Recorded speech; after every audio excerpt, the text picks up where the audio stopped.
Il nous rejoint ce mercredi. Il est docteur en sciences, sexologue, spécialiste donc de la sexualité. C'est Yves Salty qui nous rejoint, qui fait partie de la bande du 6-8. Et coup de projecteur ce mercredi sur l'amour après bébé. C'est pas toujours évident. Bonjour Yves. Bienvenue. Bonjour. On parle en général, grosso modo, de 7 semaines pour la reprise d'une activité sexuelle après la naissance de bébé. En moyenne, donc c'est une moyenne. Évidemment, ça dépend quelle était la sexualité avant. Les sexophiles, ceux qui aiment le sexe, ils vont commencer plus tôt. Oui. Les sexophobes, ils vont en profiter pour allonger ce timing. Et je connais aussi probablement ça doit être des grands sexophiles, des femmes qui ont commencé 3 jours après l'accouchement. Ça, c'est vraiment premier très... rapport sexuel. Oui. Donc ça, c'est le record que j'ai déjà entendu jusqu'à maintenant. Il y a quand même des phénomènes physiques aussi, naturels, qui nous empêchent de reprendre une activité si vite. Oui, donc la première chose naturelle qui empêche, c'est la fatigue. Donc la fatigue qui est créée par l'allaitement, la fatigue qui est créée par les nuits courtes du bébé qui crie, tout ça. C'est marrant que vous commenciez par ça parce que nous, on pense à autre chose.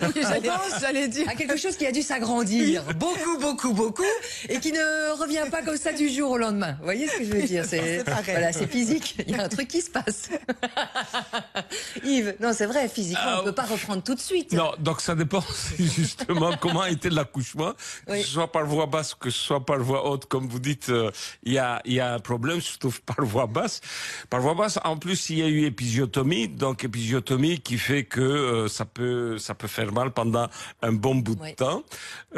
Et puis, même avec la césarienne, ça peut faire mal. Puis, si la femme allait, il y a le taux de prolactine qui est élevé. Prolactine, c'est l'hormone connue en tant qu'anti-désir. Donc, une fois qu'on a beaucoup de taux de prolactine, vraiment, les galipettes, c'est pas notre truc. Et puis, il y a la peur de tomber de nouveau enceinte ou bien la peur d'attraper des IST, donc des infections sexuellement transmissibles. Et puis la dyspareunie, donc c'est pas seulement une question de volume. Dyspareunie, ça veut dire les douleurs au moment du rapport. La dyspareunie. La dyspareunie. Donc les douleurs, en gynécologie, on appelle la dyspareunie, ce sont les douleurs pendant le rapport sexuel. Les 3 premiers mois, on rapporte que 40 à 65% de femmes vont souffrir de dyspareunie. Donc des douleurs causées entre autres par ce que vous appelez le volume qui va peut-être changer. Et puis il y a la fuite de l'homme justement.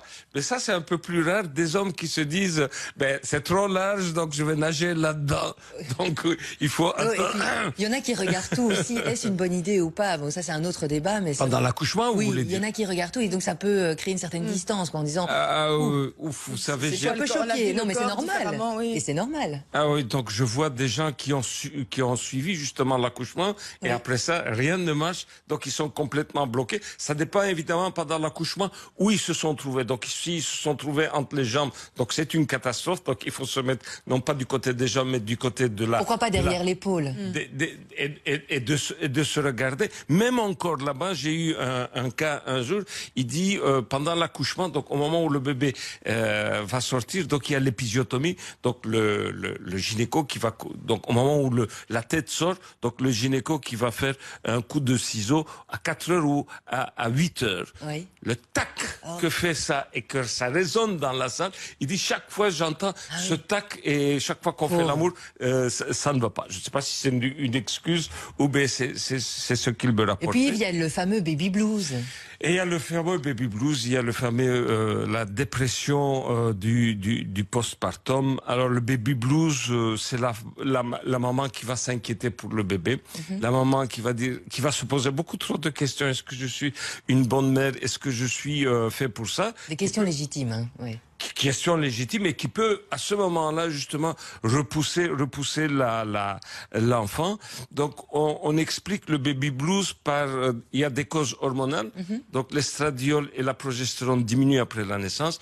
L'ocytocine et la prolactine augmentent. Et puis émotionnel, la maman se sent vraiment écrasée par cette lourde responsabilité d'être maman qui socialement est très très importante. Donc, et à quoi faut-il faire attention alors pour avoir une bonne sexualité après l'accouchement ou après bébé? Ah ben il y a un seul mot, le périnée, donc oui. le plancher pelvien, donc c'est la partie entre le vagin et l'anus qu'il faut tonifier.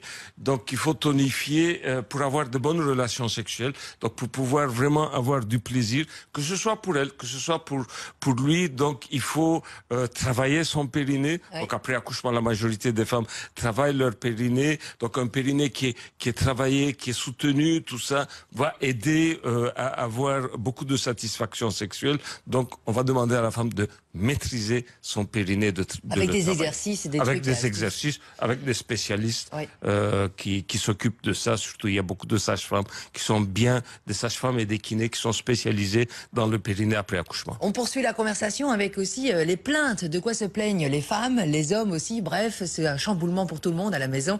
Et on verra, on va se tourner vers les solutions aussi avec vous, Yves, dans quelques minutes. Maxion, la maison, bébé vient d'arriver, c'est magnifique, mais c'est pas magnifique pour notre corps. Et puis surtout pour la sexualité entre l'homme et la femme. Vous avez des trucs et astuces, justement. Yves, c'est notre sujet de conversation ce matin. Et d'abord, bien travailler le périnée pour la femme. Bien travailler. Avant, on disait qu'il fallait faire pipi stop. Oui. Donc maintenant, les urologues nous disent qu'il ne faut pas faire pipi stop parce qu'il reste des résidus urinaires dans la vessie et ça peut s'infecter avec des microbes. Donc, plus de pipi stop, mais n'empêche que juste avec les doigts, donc il faut commencer avec 2 ou 3 doigts, puis 2 doigts, puis 1 doigt, puis 100 doigts devant le miroir, donc placer un miroir et de voir comment vous arrivez à contracter toute cette partie-là. C'est en fait l'exercice, c'est surtout sur l'anus, donc il faut essayer d'aspirer l'anus à l'intérieur du corps et ça marche très très bien. Et le fait, même quelques temps, même plusieurs années après l'accouchement aussi. Donc il faut toujours maintenir son périnée assez tonique. Bon, bébé là, c'est merveilleux, on l'a dit, il y a une certaine fatigue. De quoi se plaignent les femmes en général ? Donc les femmes vont beaucoup se plaindre évidemment des changements physiques sur leur corps. D'abord prise de poids. La prise de poids dépend évidemment de combien de kilos vous avez pris pendant la grossesse. Si vous avez pris 10 ou 12 kilos, après accouchement, qu'est-ce qui vous reste et comment vous allez perdre ce poids-là? Évidemment, si vous n'avez pris que 5 ou 6 kilos, donc ça va bien se passer. Mieux, oui. Si vous avez pris 20 kilos, là, il faut prendre beaucoup de temps pour la... Aujourd'hui, on nous met en garde hein, de plus en plus. Prenez pas trop parce qu'après, pour les perdre, c'est un peu cata. C'est ça. Ouais. Mais pour la prise de poids, c'est le poids au départ aussi qui est important. Donc plus une femme est obèse, plus l'enfant a des risques. C'est pas la prise de poids qui est important pour la femme, mais c'est surtout le poids au départ. Donc si une femme assez obèse fait un enfant, donc il a beaucoup de chances d'avoir, malchance si vous voulez, de faire du diabète de type 2 plus tard dans sa vie. Donc la grande plainte des femmes aussi, c'est le petit bedon qui peut arriver. Donc il y a à 2 périodes où une femme peut se faire son petit bedon, c'est après l'accouchement et après la ménopause. Donc la grande plainte post-ménopausale chez la femme, c'est le petit bedon et ça, elle n'arrive pas à s'en défaire de ce petit bedon. Il y a les vergetures aussi parfois. Il y a les vergetures elles vont se plaindre de la vergeture, perte de tonicité musculaire en général, la sécheresse vaginale parce qu'il y avait beaucoup d'œstrogènes et maintenant il n'y a plus suffisamment d'œstrogènes qui peut... Mais ça revient petit à petit, non? Ça va revenir petit à petit, mais c'est surtout la grande plainte de la femme, c'est l'image corporelle. Donc, elle ne se sent pas comme femme devant son miroir quand elle se regarde devant le miroir. Le corps est transformé, forcément, il faut un petit peu s'habituer à ce corps transformé. Mais les hommes aussi se plaignent, de quoi?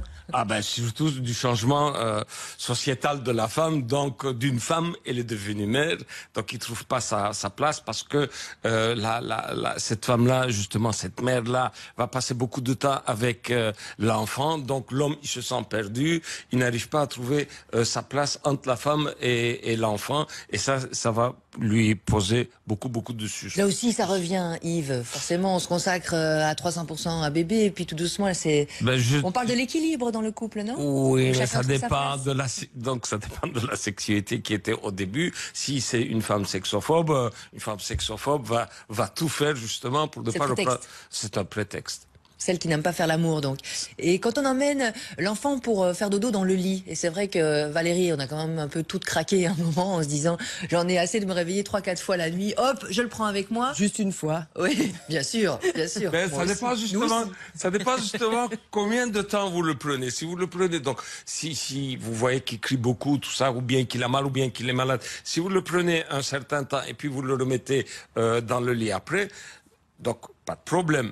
Mais si l'enfant est régulièrement dans le lit, vous, l'enfant et monsieur, là, ça va poser un problème. C'est un tue-amour. Et justement, c'est la tactique des grandes sexophobes d'amener l'enfant, et ce, pas quelques mois, mais des fois quelques années, dans le lit. D'un coup, l'enfant, il part du lit. Alors, ça, c'est pour le désir d'un second enfant, donc pour les galipettes. Oui. Donc, parce que ces gens-là n'ont qu'une seule motivation dans la sexualité, c'est la procréation. Une fois que la procréation est terminée, bye bye la sexualité. Après, un petit peu, ça fait du bien parce qu'on se dit ça grandit si vite. Je peux pas lui faire des petits papouilles, des petites mamours dans le lit, mais c'est vrai, après, c'est pas à 8 ans qu'on l'apprend.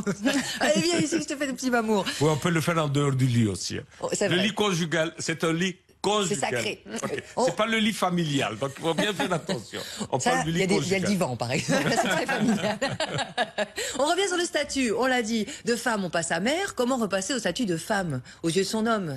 Donc d'abord, il faut que l'homme ait un regard désirable. La femme va se regarder dans l'homme. Mais encore, ça ne suffit pas. Donc l'homme doit avoir d'abord un regard désirable, mais la femme doit faire elle-même un travail devant le miroir. Elle doit se sentir femme, donc elle doit travailler vraiment son image corporelle. Il y a des exercices pour ça. Soit elle les fait seule, soit elle demande l'aide, justement, surtout aux sexologues, parce que les sexologues sont habitués à travailler sur l'image corporelle de la femme. En conclusion, Yves, par rapport à faire l'amour après bébé? Tout ça va dépendre évidemment de votre sexualité au départ. Si au départ vous étiez déjà sexophile, donc ça va bien se passer. Vous allez reprendre les activités sexuelles le plus tôt possible. Si vous êtes évidemment sexophobe, donc l'enfant va rester 3 ou 4 ans dans le lit. Merci beaucoup, Yves Salty. Voilà pour cette note un petit peu. Voilà, ça c'est fait. Vous le savez certainement, on enchaîne. N'oubliez pas de liker ici en dessous. Mettez aussi un commentaire. Dites-moi aussi ce que vous aimeriez qu'on traite comme sujet pour la prochaine fois, pour les prochaines fois. N'oubliez pas de vous abonner. Allez, ciao, à la semaine prochaine.